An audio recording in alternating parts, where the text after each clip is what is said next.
ओम शांति। आज का रात्रि क्लास है 29/8/68।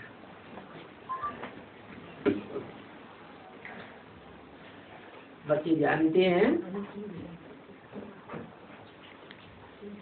कि हम विश्व में शांति का राज्य स्थापन कर रहे हैं। नहीं तो सारे विश्व में हर एक राज्य में हर एक देश में अभी अशांति ही अशांति फैली हुई है। परंतु हम शिव बाप की श्रीमत पर सारे विश्व में शांति स्थापन करके ही छोड़ेंगे। अभी चाहते तो सभी है शांति, ऐसे तो कोई नहीं है जो अशांति चाहता हो। परंतु उन विचारों को ये पता नहीं है कि विश्व में शांति कब थी और कैसे होती है। शांति की इच्छा तो है ना, शांति की इच्छा है। इससे साबित होता है कि पहले कभी शांति भोगी है। कोई रसगुल्ले की इच्छा करता है तो इससे साबित होता है पहले कभी रसगुल्ला खाया है। तो विश्व में सभी शांति चाहते हैं, इसका मतलब कोई टाइम जरूर ऐसा हुआ है जबकि सारी दुनिया में सभी शांति में रहे हैं। पर तो कोई जानते नहीं है कि कब शांति थी और वो शांति कैसे स्थापन हुई। क्योंकि 2500 वर्ष की मनुष्यों की सृष्टि में जो हिस्ट्री मिल रही है उसमें तो कभी शांति देखी नहीं गई। तो कैसे शांति होती है इसका जवाब किसी के पास नहीं है। परंतु बाबा हमको बताते हैं कि सृष्टि के आदि में शांति ही शांति थी और वो शांति सुख शांति का जो सागर है, शांति का सागर, सुख का सागर, प्रेम का सागर, आनंद का सागर बाप ही कहा जाता है। वो सुप्रीम सोल बाप आकर के सारे विश्व में शांति स्थापन की थी और अभी फिर से स्थापन कर रहे हैं। कब स्थापन की थी? जब सृष्टि का आदि था। दुनिया की हर चीज, चाहे मकान हो, दुकान हो, कोई भी चीज हो, कोई प्लांट हो, कोई कारखाना हो, पहले सतो प्रधान होता है, फिर सतो सामान्य होता है, फिर रजो होता है, फिर तमो बनता है। बच्चा भी शिशु होता है, कितना शोभनीक होता है, उसमें कोई भी विकार नहीं होते, काम क्रोध लोभ मोह अहंकार कुछ भी नहीं। फिर शैशवावस्था पार करता है, बाल्यकाल में आता है, थोड़ा माँ बाप को दुखी करने लगता है, कुछ न कुछ संगी साथी बच्चों के प्रभाव से कुछ विकृति आने लगती है, थोड़ी सी, लेकिन ना के बराबर है। ऐसे ही जब जवान होता है तो तेजी से विकार बढ़ते हैं, बुढ़ापा आता है, इतने विकारी बढ़ जाते हैं लक्षण कि इंद्रियों से सुख भोग भी नहीं सकता विकारी, परंतु फिर भी वाइब्रेशन खराब करने में सिद्धस्त हो जाता है। तो दुनिया की हर चीज 4 अवस्थाओं से पसार होती है, तो ये सृष्टि भी 4 अवस्थाओं से पसार होती है। पहले सतो प्रधान थी, जब सतो प्रधान थी तो इसे सत्युग कहा जाता है। सत्युग में शांति ही शांति थी, सुख भी था और शांति भी थी। ये किसने स्थापन किया? ये सत्ययुग एक सत्य बाप ही आकर के स्थापन करते हैं, सिवाय उस सत्य बाप के जिसे हम कहते हैं सत्य चित्त आनंद, उसके सिवाय और कोई भी इस दुनिया में सच्चिखंड स्थापन कर ही नहीं सकता। तो शांति में क्या क्या होता है ये भी किसी को पता नहीं। अखंड शांति तो शांति के सागर बाप का जो घर है जिसे शांति धाम कहा जाता है, वही शांति होती है। क्यों होती है वहाँ अखंड शांति? क्योंकि वहाँ 5 तत्व नहीं होते हैं। कहाँ? जो शांति धाम परम पिता परमात्मा का लोक कहा जाता है, जिसे ब्रह्म लोक भी कहते हैं, वो परमात्मा के रहने का धाम है। उस धाम में शांति ही शांति है, सदैव ही शांति है, कभी भी वहाँ अशांति नहीं होती। और उसका कारण क्या है कि वहाँ 5 तत्वों का प्रभाव होता ही नहीं। 5 तत्वों से बनी हुई कोई चीज वहाँ नहीं है, वहाँ सिर्फ आत्मा ही आत्मा है। आत्मा कोई 5 तत्वों से तो बनती नहीं है। आत्मा अजर अमर अविनाशी है, और वो आत्मा 5 तत्वों से परे है।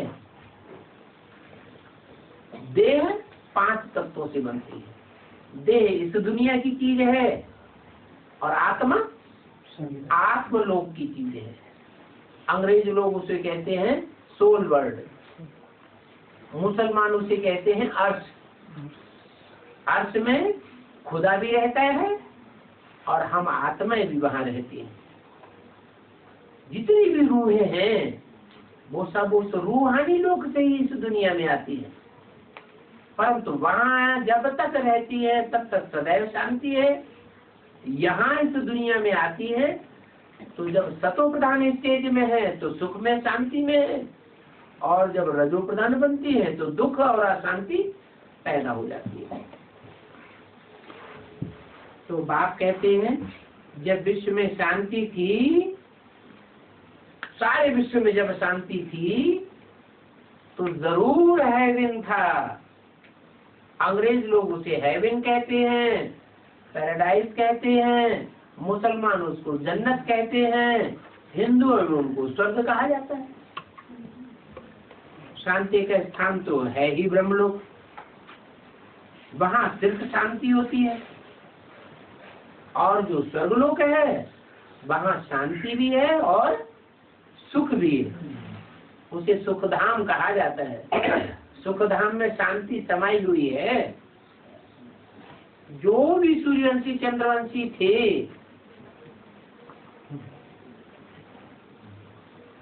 वे सब सुखधाम में होते। जब दुखधाम होता है तो सूर्यवंशी चंद्रवंशी नहीं कहे जाते, और वो सूर्यवंशी चंद्रवंशी आत्माएं जब ब्रह्मलोक में थी तो वो सुख से परे थी, पार लोक उसको कहा जाता है। शांति का स्थान तो है ही ब्रह्मलोक।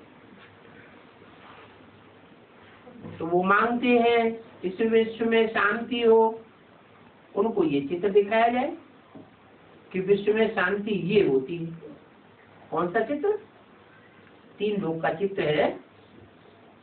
ऊपर ब्रह्मलोक है, बीच में सूक्ष्म लोक और नीचे पृथ्वी लोक, जिसे हम कहते हैं मनुष्य लोक।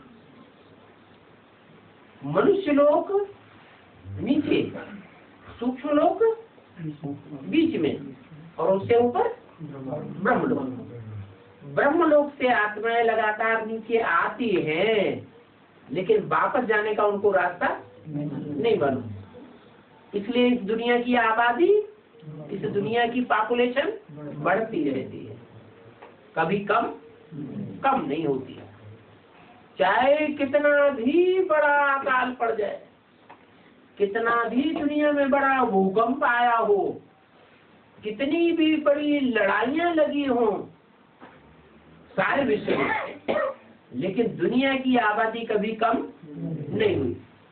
मनुष्यों की नहीं, पशु पक्षी कीट पतंग जो भी आत्माएं हैं उनकी संख्या बढ़ रही है लगातार, कभी घटती नहीं है। दुनिया में देश देशांतर में खेती में इतनी दवाइयां छिड़की जाती हैं, इतनी दवाइयां छिड़कने के बावजूद भी कीटाणुओं की संख्या बढ़ रही है या घट रही है? बढ़ रही है। इससे क्या साबित होता है? आत्माएं लगातार ब्रह्मलोक से आ रही हैं, वापस नहीं जा रही। तो ऐसे ही आबादी बढ़ती रही हमेशा बढ़ती रही, तो इस दुनिया का हाल क्या होगा? बहुत बुरा हाल हो जाएगा। लेकिन ऐसा है नहीं, आत्माओं की संख्या निश्चित है, मनुष्य आत्माओं की संख्या भी निश्चित है, पशुओं की जीव जंतुओं की संख्या भी निश्चित है, पक्षियों की संख्या भी निश्चित है। ये आत्माओं की जातियां हैं। तो निश्चित संख्या जब पूरी होती है तो पूरी जब यहाँ उतर के आ जाती है आत्माएं, तब अंत में परमात्मा बाप आता है और सबको जाने का रास्ता बताता है। तो सबको बताएगा, माने पशु पक्षियों को, जीव जंतुओं को, कीटाणुओं को रास्ता बताएगा या मनुष्यों को रास्ता बताएगा? मनुष्य। क्यों? और दूसरी आत्माओं ने क्या पाप किया जो उनको रास्ता नहीं बताएगा? हाँ, दूसरी आत्माएं जो हैं, पशु हैं, पक्षी हैं, कीटाणु हैं, सरीसृप हैं, वो उनको अकल नहीं है, बुद्धि नहीं है, इसलिए वो ज्ञान को समझ नहीं सकते। इसलिए भक्ति मार्ग में भी कहते हैं ऋते ज्ञानान्न मुक्ति, बिना ज्ञान की मुक्ति नहीं हो सकती। तो पहले मुक्ति का रास्ता परम पिता परमात्मा जब इस सृष्टि पर आता है तो मनुष्यों को रास्ता दिखाता है। मनुष्यों की बुद्धि उस ज्ञान को, गहराई को समझ लेती है और उस ज्ञान की गहराई को समझने के बाद परम पिता परमात्मा से योग लगा करके वायुमंडल को कंट्रोल करना सीखती है। इतना वायुमंडल कंट्रोल हो जाता है, इतनी पावर बढ़ जाती है, इतनी पावर बढ़ जाती है वायुमंडल में कि जो वायुमंडल है उसको जो पशु पक्षी हैं वो भी समझ जाते हैं। जो शास्त्रों में गायन है कि बकरी और शेर भी एक घाट पानी पीते थे ऋषि मुनियों के आश्रम में, नहीं तो शेर तो बकरी को खा जाएगा, फिर भी वातावरण ऐसा बन जाता। तो वो इस समय का गायन है। अभी जब परमपिता परमात्मा इस सृष्टि पर आते हैं तो पवित्र रहने वाली आत्माएं, जिन्हें ऋषि मुनि कहा जाता है, मुनि माने मनन चिंतन मंथन करने वाले, ऋषि माने पवित्र आत्माएं, उनके वाइब्रेशन में इतनी ताकत आ जाती है कि पशु पक्षी जीव जंतु कीटाणु सब एकाग्र होने लग पड़ते हैं और सबकी आत्मा एकाग्र होने के बाद परमधाम वापस चली जाती है। इस दुनिया का विनाश हो जाता है। तो बताया ये 3 लोक का चित्र जरूर दिखाना चाहिए। उनको समझाना है कि सृष्टि में आबादी कैसे बढ़ती है और कैसे खलास होती है, तो 3 लोक का चित्र दिखाना पड़े। विश्व तो सदैव रहता है, ये दुनिया कभी नेस्त नाबूद नहीं होती है। हाँ, कभी सतो प्रधान बनती है और कभी तमो प्रधान बनती है।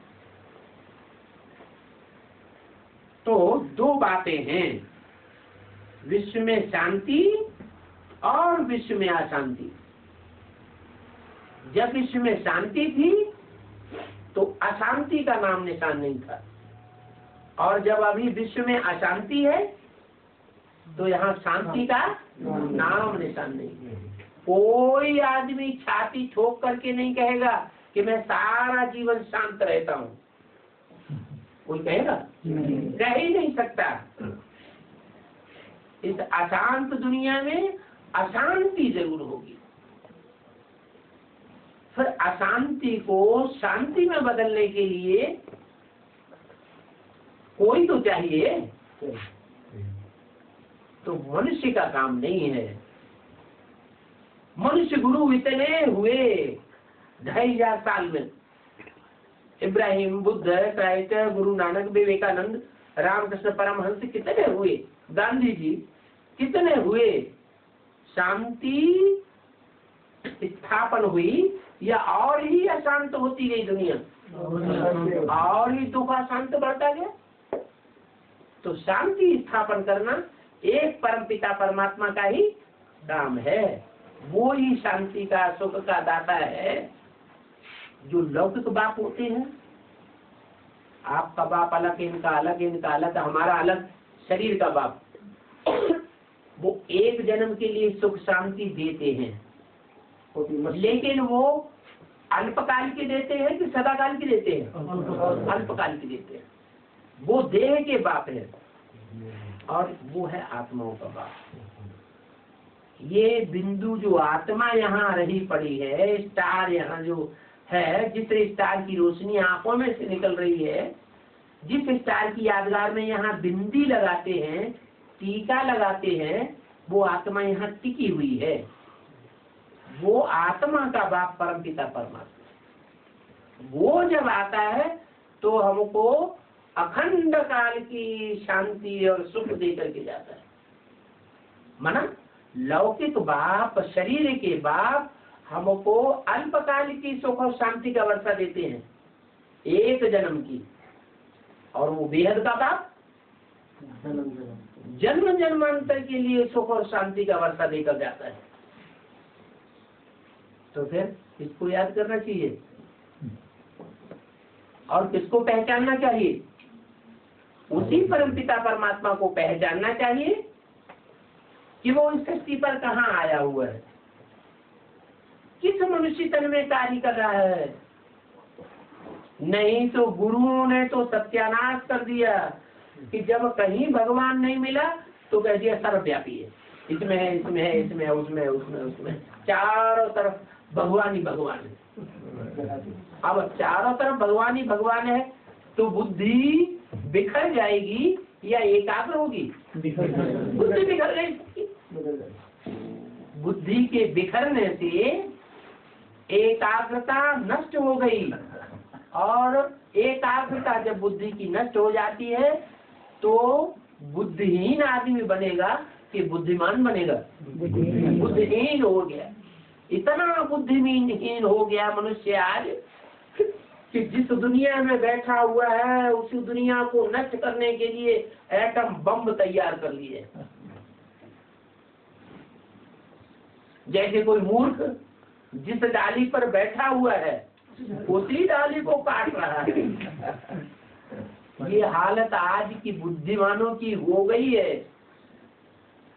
तमो प्रधान बुद्धि कहेंगे या सतो प्रधान बुद्धि कहेंगे?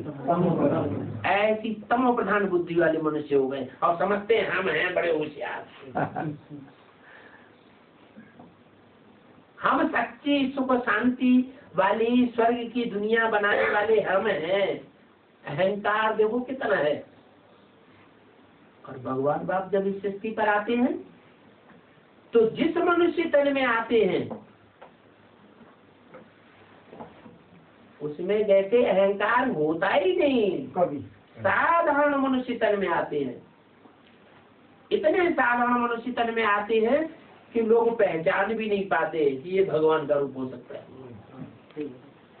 गीता में भी इसीलिए लिखा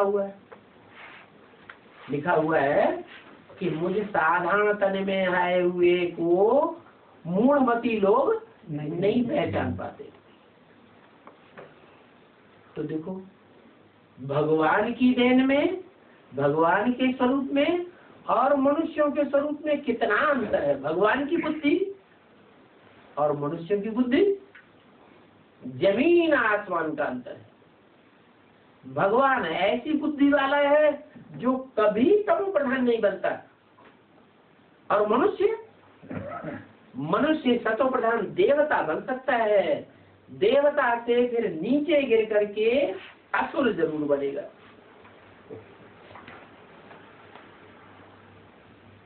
दुनिया की जो भी आत्माएं हैं वो नीचे ऊपर होंगी, लेकिन भगवान कभी नीचे ऊपर नहीं होता।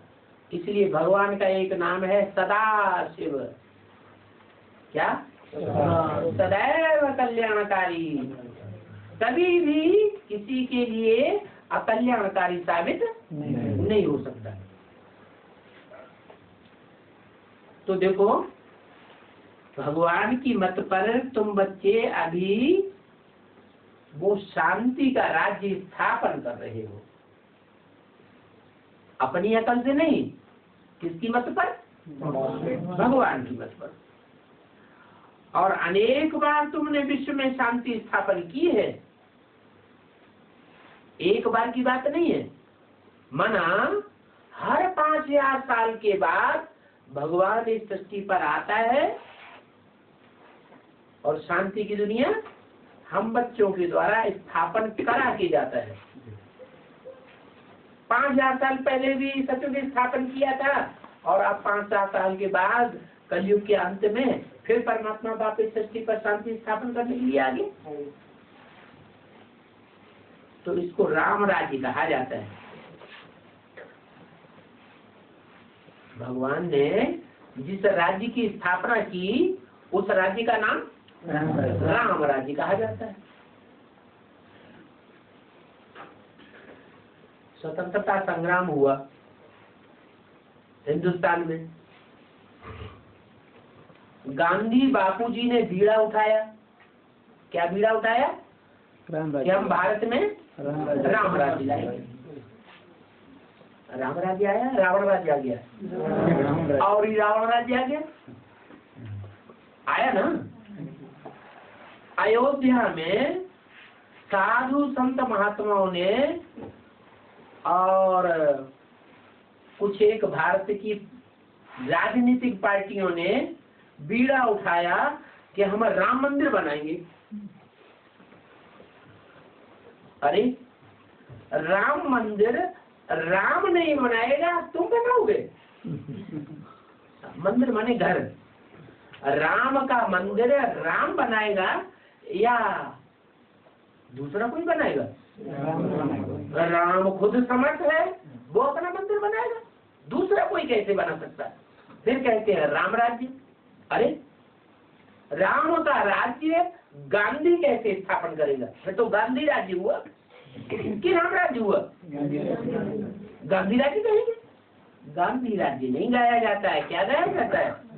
राम राज्य गाया जाता है। तो जरूर वो राम राज्य स्थापन करने के लिए वो परमपिता परमात्मा से भी इस सृष्टि पर जब आता है तो राम वाली आत्मा को ही निमित्त बनाता है। जो राम वाली आत्मा के लिए शास्त्रों में प्रसिद्ध है कि त्रेता में राम का राज्य था, वही राम वाली आत्मा कलयुग के अंत में जन्म लेते लेते कोई साधारण तन के रूप में होती है, जिसमें परमात्मा से प्रवेश करते हैं और प्रवेश करके राम राज्य की स्थापना कराते हैं। तो राम राज्य की स्थापना कराना वो तो बाप का ही काम है। किसके बाप का काम? जो आत्माओं का बाप है उसी का काम है। हम आत्माएं बिंदु बिंदु, तो हम आत्माओं का बाप भी ज्योति बिंदु। सांप का बच्चा और सांप का बाप लंबा ही होगा कि गोल मटोल होगा? लंबा ही होगा। हाथी का बाप, हाथी का बच्चा बड़ा लंबा चौड़ा ही होगा या चींटी जैसा होगा? बड़ा लंबा चौड़ा होगा। चींटी का बाप, चींटी का बच्चा चींटी जैसा ही होगा या कोई दूसरा आकार प्रकार का होगा? चींटी जैसा ही होगा।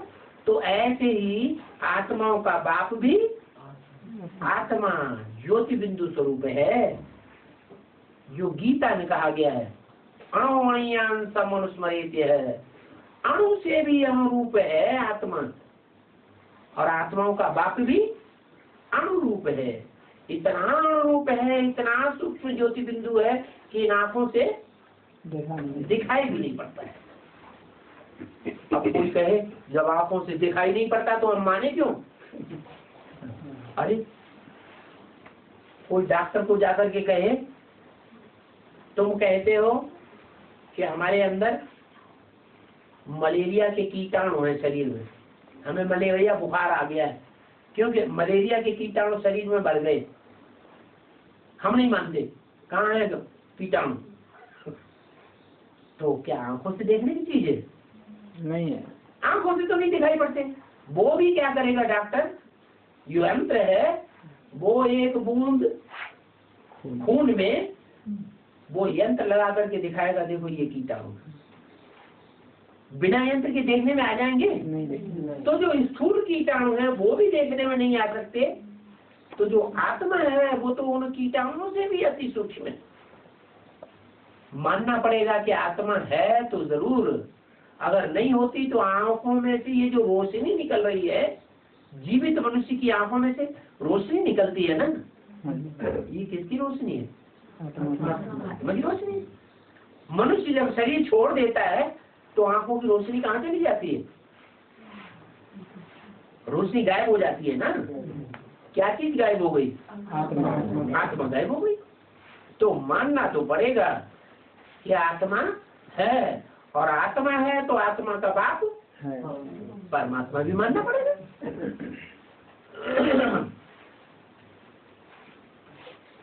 तो शांति का राज्य स्थापन करना उस आत्माओं के बाप परमपिता परमात्मा का ही काम है।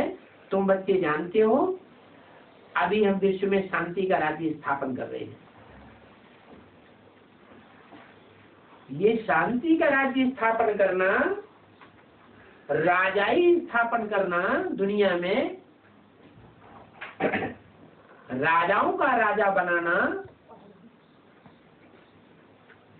राजाई लेने की पढ़ाई पढ़ाना, ये एक परमपिता परमात्मा का ही काम है।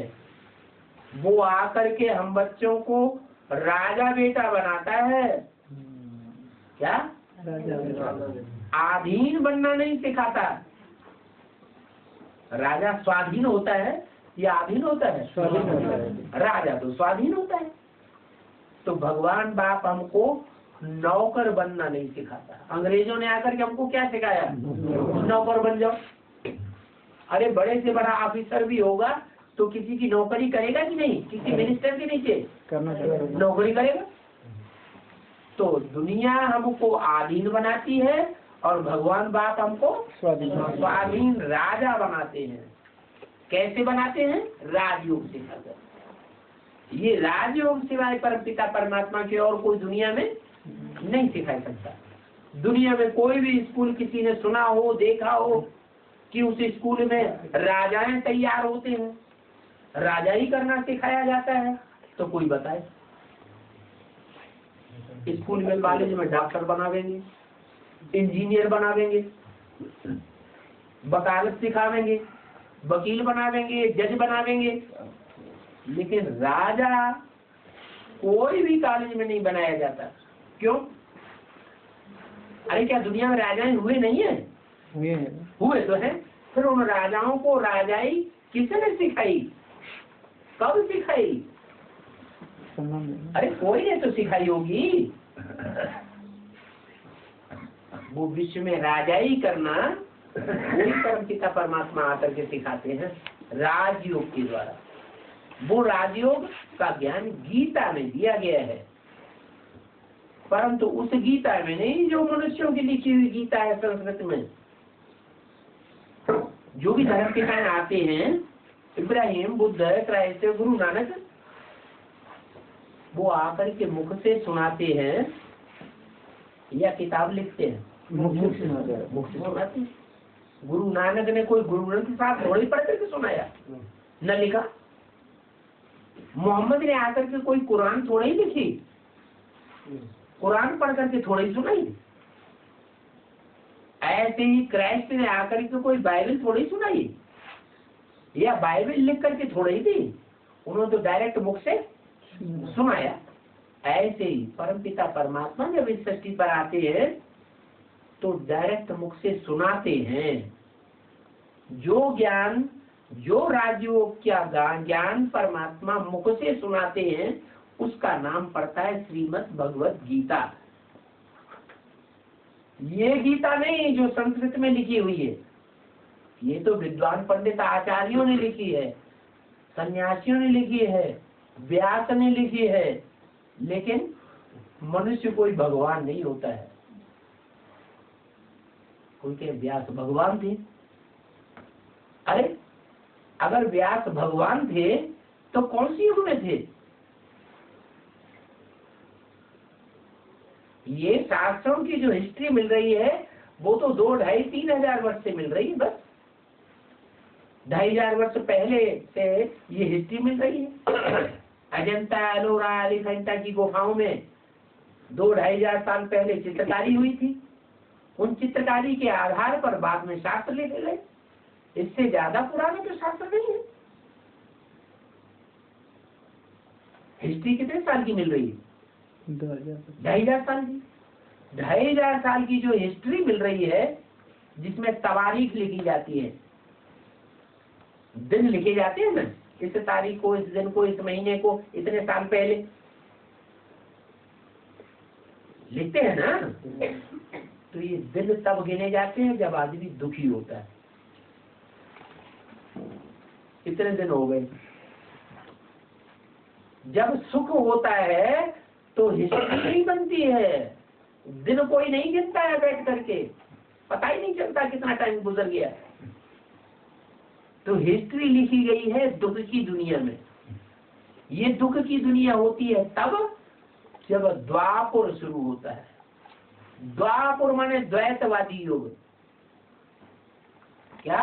2 धर्म, 2 राज्य, 2 कुल, 2 भाषाएं, 2 मतें इस दुनिया में जब होने लगते हैं तब आपस में लड़ाई होती है, तब झगड़े फसाद बढ़ते हैं, तब दुख बढ़ता है।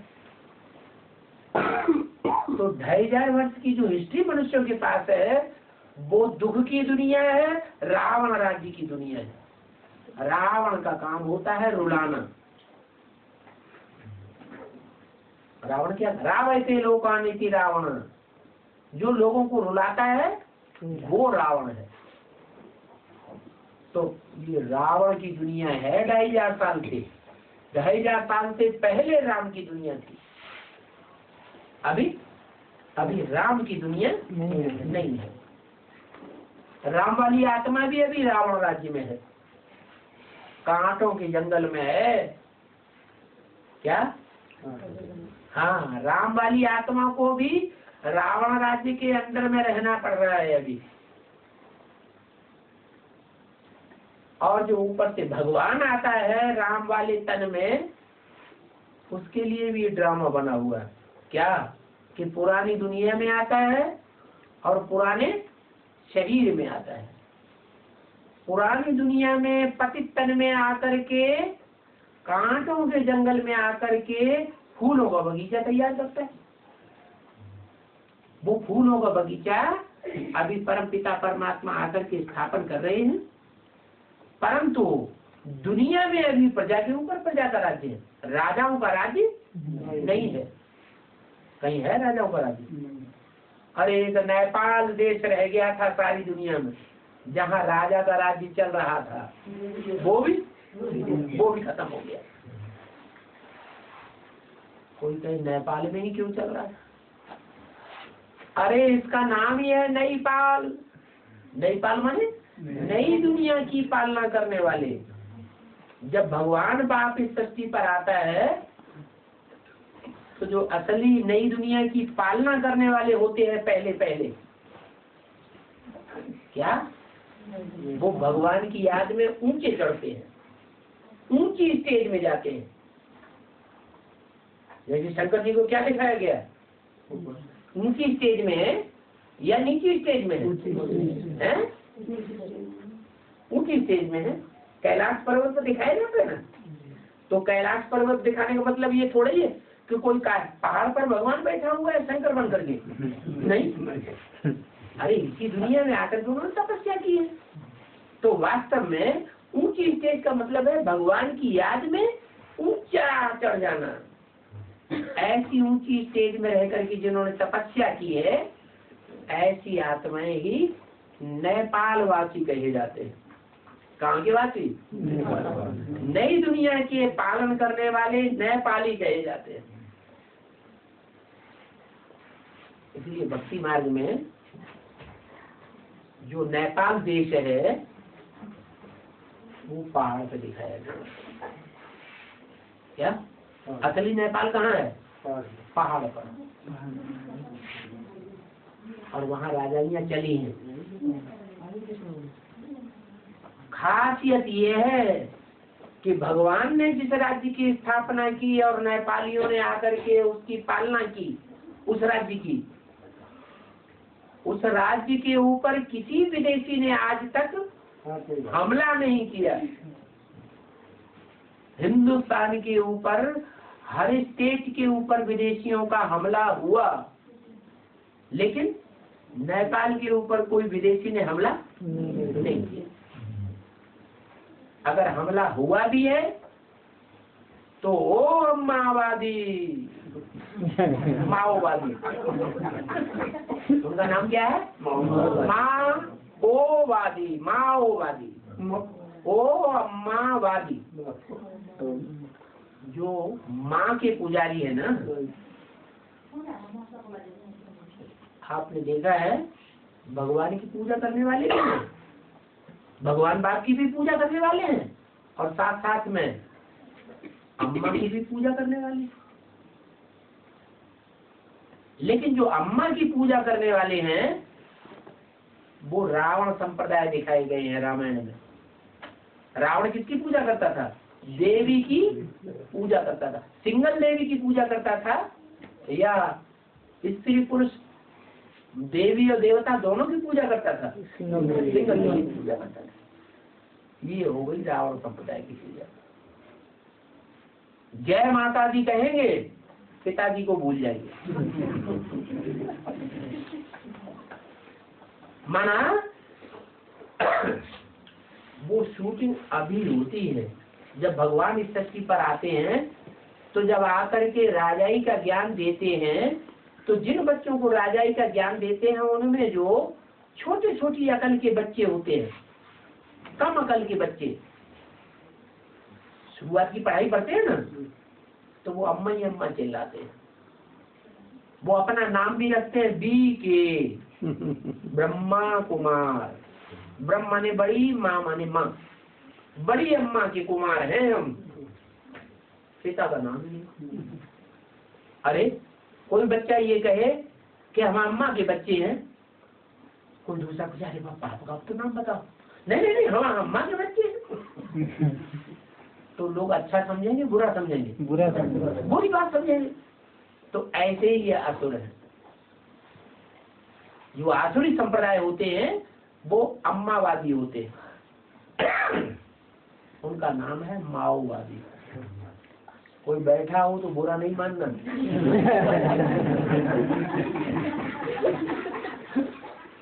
सच्ची बात तो सच्ची है। कोई बच्चा है बाप का नाम न बतावे तो सुनने वाले यही समझेंगे कि ये रंडी का पुत्र है। तो चीजें खराब बात हो गई। वास्तव में बिना बाप के तो बच्चा पैदा होता ही नहीं है। तो नेपालियों को अगर राजाई को गिराया है तो अम्मावादियों ने, माओवादियों ने। इसलिए भगवान बाप भी जब इस धरती पर आते हैं तो बताते हैं बच्चे देवी के पुजारी हैं, रावण संप्रदाय, राक्षस संप्रदाय है, क्योंकि अकेली देवी को मानते हैं, देवता को नहीं मानते। हमारा जो धर्म है जिसे हम सनातन धर्म कहते हैं, वो सनातन धर्म तो प्रवृत्ति मार्ग को मानने वाला है। प्रवृत्ति मार्ग में भगवान जब आया था प्रवृत्ति मार्ग स्थापन करने, तो उसने नर से नारायण और साथ में नारी से लक्ष्मी बनाया। तो ये प्रवृत्ति मार्ग हुआ, ये कोई निवृत्ति मार्ग नहीं है। भगवान ने तो लक्ष्मी नारायण की दुनिया बनाई थी, प्रवृत्ति मार्ग की दुनिया बनाई थी, लक्ष्मी नारायण का राज्य स्थापन किया था। इन सन्यासियों ने आकर के प्रवृत्ति मार्ग खत्म कर दिया। ये जितने भी विधर्मी आए, इब्राहिम, बुद्ध, क्राइस्ट, गुरु नानक, शंकराचार्य, ये सिख धर्म ने स्थापन किया गुरु नानक, महर्षि दयानंद, ये सब निवृत्ति मार्ग वाले हैं, विधर्मी हैं, विपरीत धर्म स्थापन करने वाले, विपरीत धारणाओं की स्थापना इन्होंने की। अब भगवान बाप आया हुआ है, तो वो कहते हैं सब धर्मों का विनाश, विनाशाय च दुष्कृतम धर्म संस्थापनार्थाय। गीता में क्या लिखा है? मैं सब धर्म की स्थापना करने के लिए आता हूँ। सत्य माने सच्चा धर्म, और जितने भी झूठे धर्म दुनिया में फैले हुए हैं उन सबका विनाश कर देगा। सब धर्मों का ही विनाश नहीं करता हूँ, जितने भी सब धर्म खंड है, इस्लामी धर्म खंड, अरब देश, मिस्र वगैरह, अफ्रीका में मुस्लिम धर्म खंड, इराक, ईरान, अफगानिस्तान, पाकिस्तान, ये सब खलास होने वाले हैं। क्रिश्चियन धर्म खंड, यूरोपीय देश, अमेरिका, ये सब धर्म खंड समुद्र के गर्त में समा जाएंगे। इसलिए 500 वर्ष से पहले इनकी हिस्ट्री नहीं मिलती। अमेरिका 500 साल पहले मनुष्य के दिमाग में ही नहीं थी, क्योंकि अमेरिका समुद्र के गर्त में समाई हुई थी। ऑस्ट्रेलिया 300 साल पहले, सिर्फ 300 साल पहले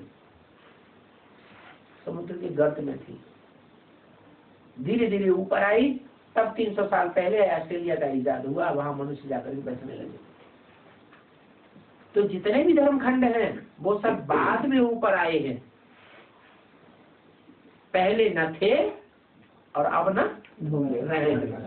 ये सब विनाशी धर्म खंड है, विनाशी धर्म है, विनाशी धर्म खंड है, और विनाशी इनके फॉलोअर्स हैं। भगवान जब इस सृष्टि पर आता है तो ये झूठों की दुनिया सब खलास हो जाती है। जो सच्चे सच्चे हैं वही नई दुनिया की पालना करने वाले, वो ही रहेंगे, और बाकी सब खत्म हो जाएंगे। तो उनको कहते हैं गोरखा बटालियन। कौन सी बटालियन? गोरखा। गोरखा माने गौ रक्षा करने वाली बटालियन, गौओं की रक्षा करने वाली बटालियन।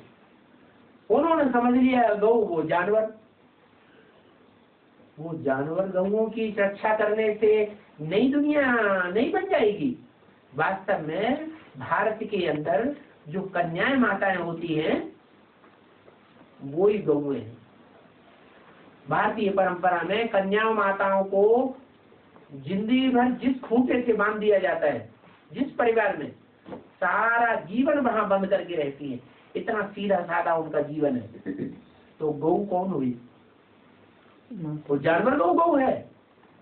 गौ माने सीधा साधा स्वभाव। तो इन गौओं की रक्षा भगवान ने आकर की थी। शास्त्रों में जो लिख दिया है कि वो जानवर गौ है, भगवान के पांव चाटती थी। अरे वो पांव चाटने की बात नहीं है, ये तो बुद्ध रूपी पांव है। जैसे कहते हैं पांव तुम्हारे वहां नहीं पहुंच सकते, पांव माने बुद्धि रूपी पांव।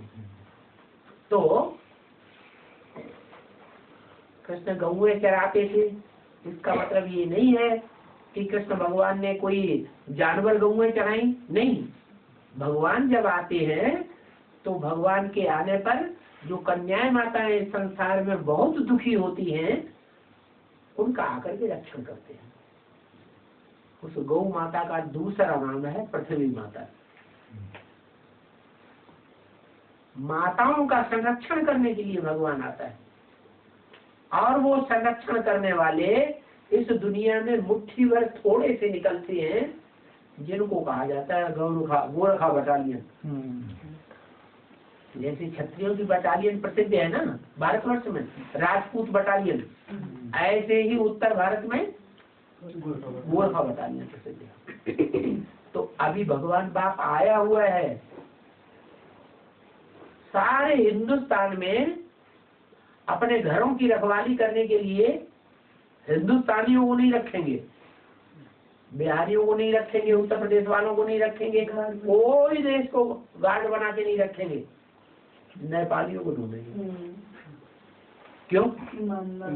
नेपालियों को ही क्यों ढूंढते हैं? क्योंकि नेपाली कौम आज भी सच्ची है, किसी को धोखा देने वाली नहीं है। हाँ, संघ के रंग में आकर के कोई बिगड़ जाए बात दूसरी, वो बात दूसरी। तो भगवान भी आकर के जो नई दुनिया की पालना करने वाले सच्चे सच्चे बच्चे हैं, उन बच्चों को अभी एक एक करके उठा रहा है। तो बोला है कि भगवान जब इस सृष्टि पर आते हैं तो नई दुनिया की पालना करने वाले जो सूर्यवंशी बच्चे हैं उन बच्चों को उठाते हैं। सूर्यवंशी क्यों कहा? सूर्यवंशी इसलिए कहा कि नेपाल देश पूरब में माना जाता है या पश्चिम में? पूरब में। पहले सिक्किम का जो हिस्सा है वो भी नेपाल ही था, और जब सूर्य निकलता है तो हिंदुस्तान में सबसे पहले कहाँ निकलता है?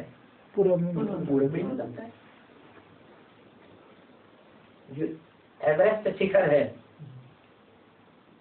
सबसे ऊंची चोटी, वो किस बात की यादगार है? वो इस बात की यादगार है कि ब्राह्मणों में जो चोटी के ब्राह्मण हुए हैं, सबसे ऊंची कोटि के ब्राह्मण, वो चोटी के ब्राह्मण नेपाल से हुए, नई दुनिया की पालना करने वालों के ग्रुप से हुए। उनकी यादगार में आज भी एवरेस्ट शिखर है जहाँ से सूर्य उदय होता है। सिर्फ एवरेस्ट शिखर के ऊपर जो खड़ा होगा उसको सूर्य सबसे पहले दिखाई देगा, यह हिंदुस्तान वालों को, पाकिस्तान वालों को पहले दिखाई देगा, छोटी होने वालों को पहले दिखाई देगा। तो इसका मतलब ये हुआ कि जो ज्ञान सूर्य इस सृष्टि पर जब प्रकट होता है तो पहले पहले कौन पहचानते हैं? वो ही नेपाली आत्मा पहले पहले पहचानते हैं। कोई कहे कि अब हम बाद में क्यों नहीं कर रहे हैं? हिंदुस्तान में तो यूपी वाले, मराठा वाले, मध्य प्रदेश वाले, राजस्थान वाले, पंजाब वाले, हरियाणा वाले, सारे स्टेट्स वाले ज्ञान में निकल गए। फिर बाद में नेपाल का नंबर लगा। ऐसा क्यों है? ऐसा इसलिए है कि ये यज्ञ कोई अभी से नहीं चल रहा है, ज्ञान यज्ञ।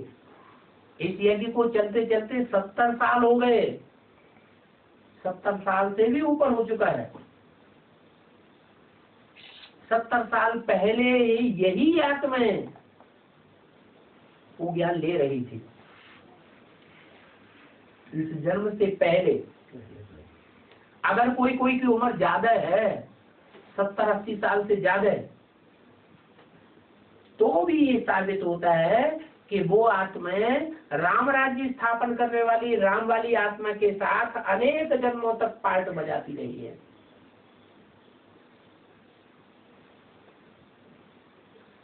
इसलिए जो आदि वाले थे वो ही फिर अभी दोबारा जन्म लेकर फिर अंत में ज्ञान लेते हैं। और ब्राह्मणों का ज्ञान जो ईश्वरीय ज्ञान है, गीता ज्ञान है, वो कभी नष्ट नहीं होता। कोई अगर बीच में शरीर छोड़ भी दे तो अगला जन्म लेकर के वो ब्राह्मणत्व के संस्कार फिर अगले जन्म में आ जाते। तो वो पिछले जन्म के ब्राह्मणत्व के संस्कार फिर दोबारा जन्म लेकर के वो आत्माएं सीखी जाती है।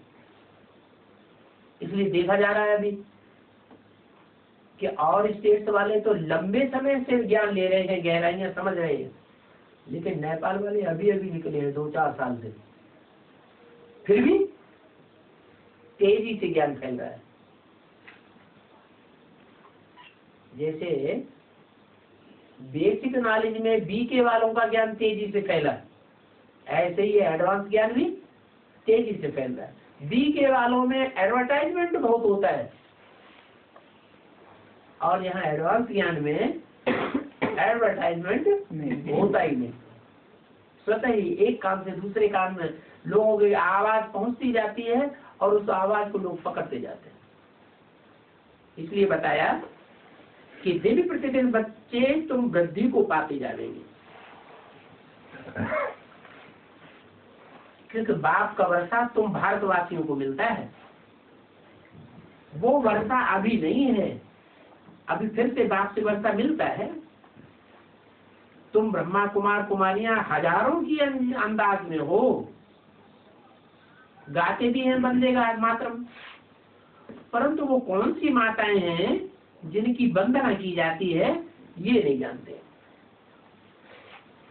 वंदना माथा झुकाया जाता है, मंदिर में जाके माथा झुकाते हैं जिन देवताओं को, वो देवताएं पवित्र थे या अपवित्र थे? पवित्र को माथा झुकाया जाता है। तो जिन माताओं के लिए कहते हैं वंदे मातरम, वो माताएं भी पवित्र जीवन बिताने वाली रही होंगी या अपवित्र माताएं रही होंगी? पवित्र माताएं रही, जिन्हें शिव शक्तियां कहा जाता है। ये पवित्र माताएं ही स्वर्ग का द्वार खोलती हैं। क्या प्रैक्टिकल जीवन में भी वो स्वर्ग का द्वार खोलने के निमित्त बनती हैं। और जो रावण संप्रदाय की माताएं हैं वो नरक का द्वार खोल के बैठ जाती है, हमारे देवीचारिणी बनती है, वो रावण संप्रदाय की है।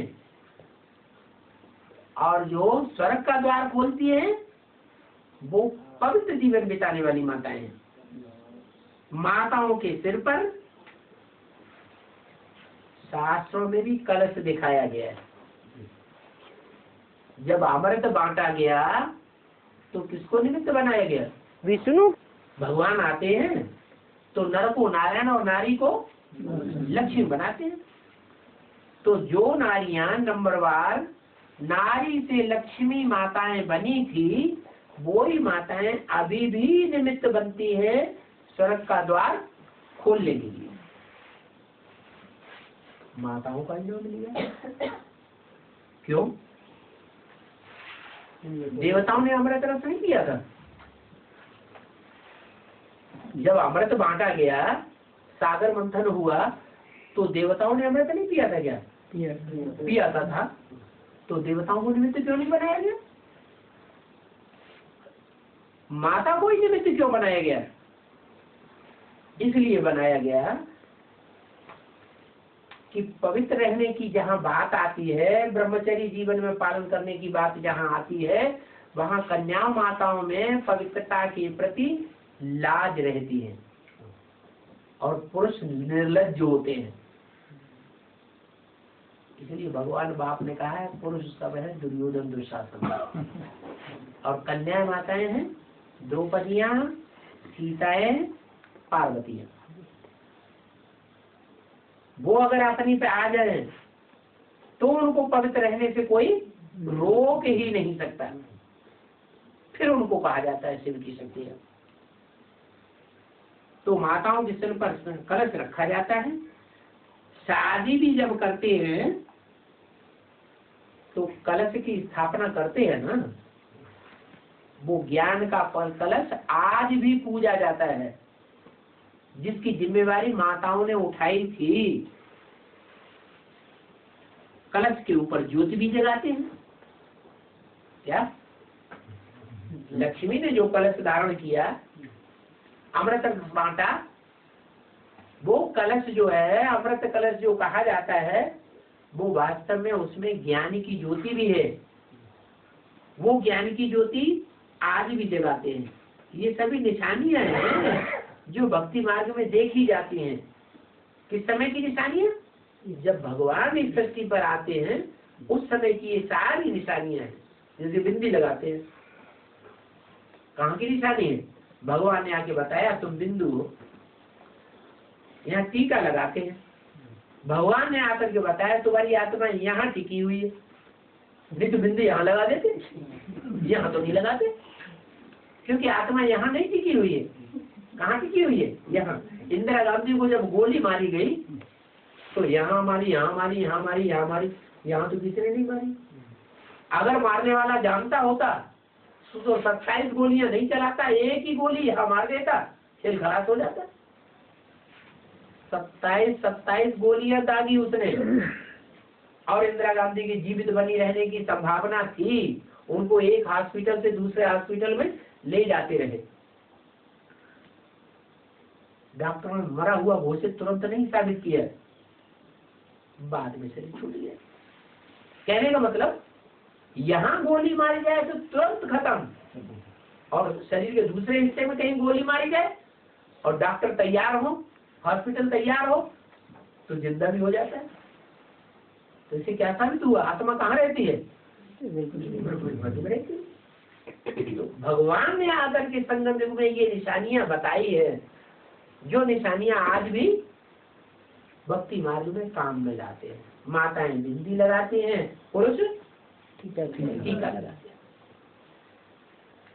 तो ये निशानियां हैं। जैसे और दिन होते हैं वैसे ये शादी के दिन भी ये रस्म रिवाज मनाई जाती है। सतयुग में सभी की ज्योति जगी हुई थी, अभी तुम्हारी ज्योति जग रही है। बाप पढ़ाए रहे हैं, पहले भी बाप जरूर आया था, परंतु कितना समय रहा ये किसी को पता नहीं है। 5000 साल पहले भी भगवान इस सृष्टि पर आया था, परंतु ये किसी को पता ही नहीं कितने टाइम रहा। अगर पता होता तो फिर जान जाते कि जैसे और धर्म पिताएं 100 वर्ष के अंदर अपना धर्म स्थापन करते हैं, वैसे भगवान भी इस सृष्टि पर 100 वर्ष के अंदर सनातन धर्म की स्थापना करके चला जाता है, लेकिन किसी को पता ही नहीं। तो कैसे और किसके रथ में आया और कितने दिन रहा किसी को पता नहीं। कैसे आया? जैसे भूत प्रेत किसी में प्रवेश करते हैं, ऐसे भगवान भी कोई तन में प्रवेश करता है। जैसे भूत प्रेतों का अपना रथ होता है मुकर्रर, ऐसे नहीं भूत इसमें भी आ जाएगा, इसमें भी आ जाएगा, इसमें भी आ जाएगा, इसमें भी आ जाएगा, नहीं। उसका जो मुकर्रर रथ होगा उसी में आवेगा, सब में नहीं आवेगा। ऐसे ही भगवान भी उसका एक मुकर्रर रथ है और एक टेम्परेरी रथ है। उन्हीं दोनों टेम्परेरी रथ है कृष्ण वाली आत्मा और मुकर्रर रथ है राम वाली आत्मा। यही सारी सृष्टि के हीरो हीरोइन हैं। जिन हीरो हीरोइन में वो परमपिता परमात्मा शिव प्रवेश करके और हम बच्चों को नई दुनिया के लिए पढ़ाने के निमित्त बनाता है। तो उसके आने की यादगार है शिवरात्रि। क्या शिवरात्रि? रात्रि क्यों कहते हैं? एक तो शिवरात्रि, शिव माने क्या है? शिव माने कल्याणकारी है। भले रात्रि, भले भगवान अज्ञान की रात्रि में आता है, परंतु फिर भी अज्ञान की रात्रि में आने के बावजूद भी वो रात्रि कल्याणकारी सारी दुनिया के लिए साबित होती है। नहीं तो रात्रि में मनुष्य ठोकरें खाएंगे या उजियाले में ठोकरें खाएंगे? रात्रि में तो ठोकरें खाते हैं, लेकिन क्योंकि भगवान ज्ञान सूर्य रात्रि में ही इस सृष्टि पर आता है। क्या सूर्य सवेरे को निकलता है तो कोई कहता है कि रात्रि को सूर्य निकला है? रात्रि के 12 बजे निकलता है सूर्य? नहीं निकलता। अच्छा, पृथ्वी गोल है? जब यहाँ ये पृथ्वी गोल है, इधर हिंदुस्तान है, इधर अमेरिका है। हिंदुस्तान में जब दिन होगा, रात दोपहर के 12 बजेंगे, तो अमेरिका में रात के 12 बजेंगे, बजेंगे ना। अच्छा, पृथ्वी घूम रही है? पृथ्वी जब घूम रही है तो अमेरिका का हिस्सा जो है वो 12 घंटे के बाद सूर्य के सामने पहुंच जाता है। तो अमेरिका वाले जो है विदेशी ज्यादा बुद्धि तीखी होने के कारण वो इस बात को समझ गए कि रात्रि के 12 बजे के बाद जो अमेरिका का हिस्सा सूर्य के सामने आने लगा। तो रात्रि के 12 बजे जो सूर्य उदय होता है, या जब सामने पहुंच जाएगा तब उदय होता है? रात्रि के 12 बजे से ही उदय हो जाता है। तो विदेशी लोग दिन की शुरुआत रात के 12 बजे से मानते हैं। क्या उनकी जो तिथि तारीख है, दिन है, उसकी शुरुआत रात के 12 बजे से, रात के 12 बजेंगे तारीख बदल देंगे। और हिंदुस्तान में रात के 12 बजे नहीं मानते हैं, तो मानते हैं जब सुबह को 5-6 बजते हैं तब दिन की शुरुआत मानते हैं। माना ये जो मनुष्यों की, वैज्ञानिकों की बुद्धि है ना, ये वैज्ञानिक लोग विदेशी हैं या स्वदेशी है? विदेशी है, तीखी बुद्धि वाले हैं। इसलिए वो आज ये भी जान लेते हैं कि पेट के अंदर बच्चा है कि बच्ची है। जान लेते कि नहीं? बुद्धि की कीमत है उनके अंदर। हिंदुस्तानी तो बेचारी ये प्रक्रिया को नहीं जान सके आज तक। तो ये तीव्र बुद्धि होने के कारण भगवान को पहले पहचान तो लेते हैं, समझ लेते हैं कि रात्रि के 12 बजे से सूर्य उदय होता है। इसलिए आज भी भारत में रात्रि के 12 बजे शिवरात्रि मनाई जाती है, क्योंकि भगवान बाप जब आते हैं इस दुनिया में तो विदेशी आत्मा पहले पहचानती है। जो भारत देश के रहने वाले हैं वो नहीं पहचानते। भारत देश के हैं भारतवासी कुंभकर्ण। कुंभकर्ण सच्चा था या रावण सच्चा था? हा? कौन सच्चा था? कुंभकर्ण सच्चा था। उसने रावण से साफ कह दिया तुमने खराब काम किया, सीता वापस कर दो। भले रावण ने माना या नहीं माना, नहीं भी माना तो भी उसने रावण का पक्ष लिया लड़ाई लड़ने के लिए। राम की तरफ से लड़ाई नहीं लड़ी। क्यों? इसलिए नहीं लड़ी कि उसने कहा कि मैं जो खून ये शरीर जन्म लिया है आत्मा ने, वो रावण कुल में जन्म लिया है।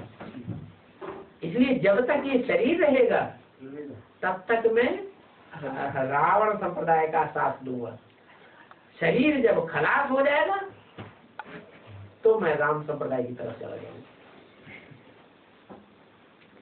तो कहने का मतलब ये भारतवासी जो आत्माएं हैं वो आज सोई हुई है अज्ञान में, विदेशियों को फॉलो कर रही है, विदेशियों की शिक्षा ले रही है, विदेशियों का पहनावा पहन रही है।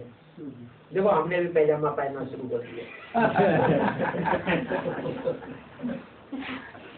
आपने टोपी पहनाई, हमने फिर भी उतार दिया। विदेशी हो गए। अब चूंकि भगवान बाप इस सृष्टि पर आता है, वो आकर के भारत में स्वर्ग स्थापन करता है, विदेश में स्वर्ग स्थापन नहीं करता। इसलिए भारत में शिवरात्रि मनाई जाती है, विदेशों में शिवरात्रि नहीं मनाई जाती। बाप भारत में आते हैं तो भी भारतवासी बनकर के नहीं आते हैं, विदेशी बनकर के आते हैं। क्यों आते हैं? क्योंकि बाप कहते हैं मैं सिर्फ भारतवासियों का बाप थोड़े ही हूँ, मैं तो हिंदू, मुसलमान, सिख, ईसाई जो भी मनुष्य मात्र हैं सबका बाप। राम वाली आत्मा भी सारे विश्व का पिता है, सारी मनुष्य सृष्टि का पिता है, वो आदि पिता है, जिसके लिए शास्त्रों में कहते हैं तुम आदिदेव पुरुष है पुराण, तुम अच्छे विश्व से परमम निधानम। शंकर के लिए स्तुति करते हैं ना, तो वो शंकर वाली आत्मा ही राम वाली आत्मा है।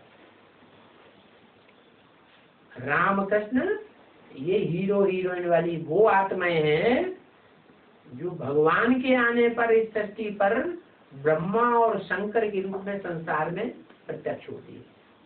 कृष्ण वाली आत्मा ब्रह्मा के रूप में और राम वाली आत्मा शंकर के रूप में प्रत्यक्ष होती है। गंगा छोटी गंगा नहीं है, कैसी गंगा है? क्या बाहर तक लाइन लगी हुई है, सब ज्ञान में आ जाएंगे।